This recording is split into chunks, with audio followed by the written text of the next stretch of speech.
Assalamualaikum warahmatullahi wabarakatuh. Kami di sini akan mempresentasikan portofolio kami yang berjudul Tingginya Kenaikan Harga Bahan Pokok.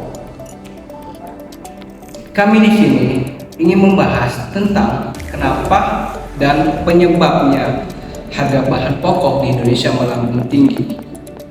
Yang pertama, penyebab terjadinya harga bahan pokok di Indonesia melambung tinggi karena barang terus melambung dikarenakan adanya supply dan demand.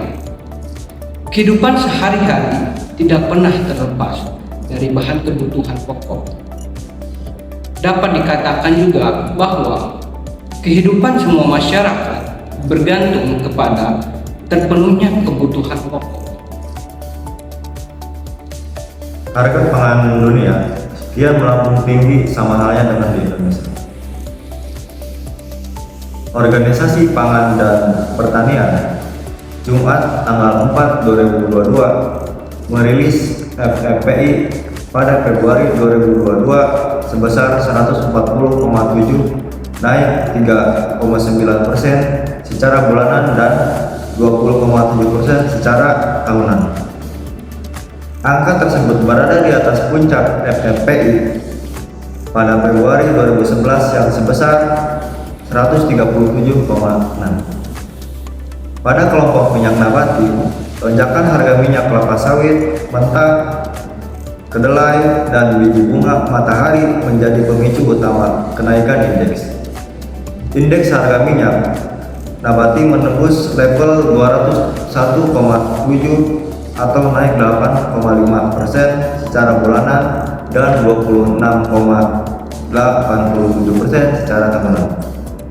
Indeks tersebut juga mencatat rekor tertinggi baru sepanjang masa. PAO menyebutkan harga CPO melonjak tinggi lantaran berlanjutnya permintaan global yang bertepatan dengan berkurangnya ketersediaan ekspor dari Indonesia. Harga kedelai dunia juga terus meningkat seiring dengan memburuknya prospek produksi kedelai di Amerika Selatan.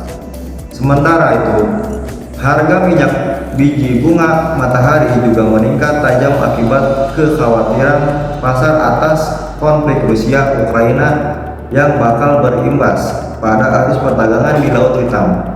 Konflik Rusia-Ukraina itu juga telah memicu kenaikan harga minyak mentah sehingga turut memicu lonjakan harga minyak nabati. Apa upaya yang dilakukan pemerintah untuk mengatasi kenaikan harga bahan pokok? Pemerintah seringkali melakukan intervensi seperti observasi pasar, memberikan subsidi, serta membaiki sistem distribusi dan infrastruktur.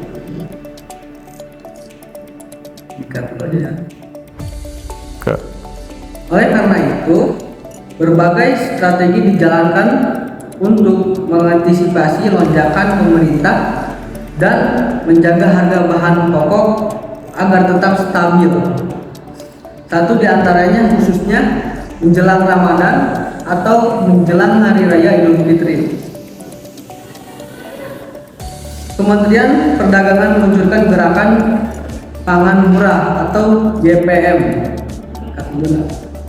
GPM sendiri yaitu kegiatan gerakan pangan murah atau sering disebut pasar murah, merupakan hasil kerjasama Dinas Pertanian dan Pangan Kabupaten Bandung dengan Badan Usaha Milik Desa atau disebut BUM Desa Tri Manunggal Jaya Galuh yang bertujuan untuk menjaga stabilitas pasokan harga pangan pokok baik di tingkat produsen atau maupun konsumen.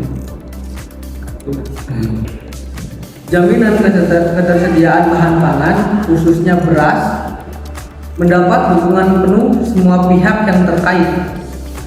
Hal itu diungkapkan Direktur Distribusi dan Cadangan Makanan pada Badan Pangan Nasional atau Bappenas, Rahmi Widiarni dengan mengutip hasil rapat koordinasi yang dipimpin oleh Menteri Dalam Negeri di Jakarta beberapa waktu lalu. Ya. Sejauh ini ketersediaan bahan pokok khususnya beras dipastikan aman.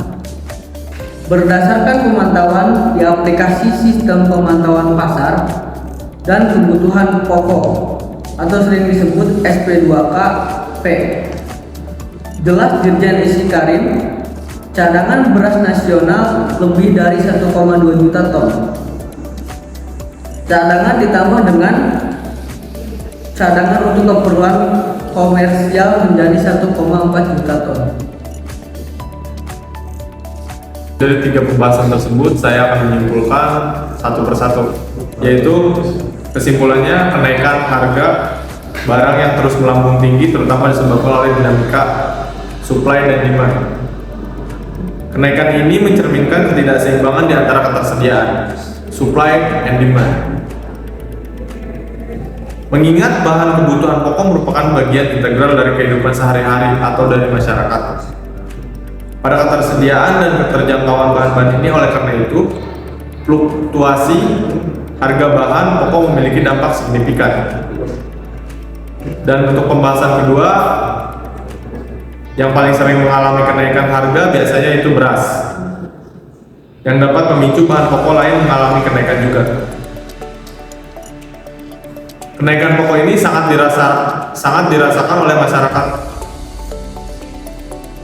sampai terjadinya penimbunan barang. Kenaikan harga pangan ini perlu mendapat perhatian dan fokus utama dalam agenda kerja pemerintah. Dan untuk pembahasan ketiga, enggan menggunakan strategi tersebut dapat mengurangi baku pada bisnis Anda tanpa harus secara drastis menaikkan harga jual pokok. Sampai jumpa kembali pada waktu dan gelombang yang sama. Semoga bisa bertemu kembali di lain kesempatan dan di lain waktu. Kalau tutup, wassalamualaikum warahmatullahi wabarakatuh.